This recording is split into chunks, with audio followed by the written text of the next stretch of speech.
Унааларды каттоо жана кайра каттоого болгон тарифтин баалары өзгөрүүсүз калды. Ал эми бажы төлөмдөрү кыйла кымбаттаган. Алсак машинанын жылы канчалык эски болсо, баа ошончо кымбат. Ал эми жаңы унаанын бажы төлөмү кыйла арзан. Транспорт министрлигинин коомчулук кеңешинин төрагасынын орун басары Абасбек Доронбаев унаа ташып иштеген мекендештерди сапаттуу унаа алып келүүсүнө чакырат. Себеби унаалардын сапатынан биздин экологиянын тазалыгы көз каранды.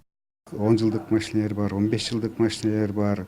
Мындай айтканда баягы биздин мына жолдорубузда жүрөт көп унаалар, өтө технически неисправный, мындай тышкы абалы дагы өтө начар. Ушул транспорттор биздин баягы жолубузда жүрүп атат. Бул деген баягы коопсуздукка да абдан тиешелүү. Унаалардын баардыгы технически исправный болуш керек.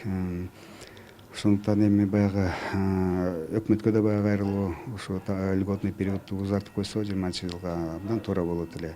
2016 жылдан тарта 2019 жыл аралыгында өлкө боюнча 139 миңден ашуун унаа каттоого алынган. Учурдагы унаанын бажы төлөмдөрү өзгөрүүлөргө учурады. Билдирмеге караганда транспортто биринчи жол каттоодо алынуучу жыйым бекитилген торчо менен 5% түзсө, кайра каттоодо 0,3% көрсөткүчтү түзөт. Колуна унаа номурун жаңы алган айдоочуну биз кепке тарттык.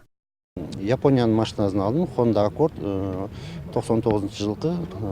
Ошо жылына жараша баалары болот экен. Мени канаттандырат.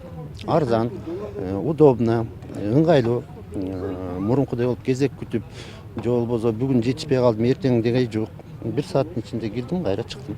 Мисалы Toyota Camry үлгүсүнүн 2014 жылда чыккан кыймылдаткычынын көлөмү 2,5 миң куб сантиметр болсо, анда бажы төлөмдөрүнүн баасы 10 миң еврону чапчыйт.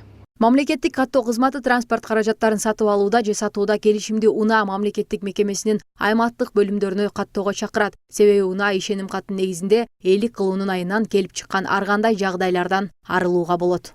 Жазгүл Кенжеева, Бектур Калыков, Ош Бирим жаңылыктары.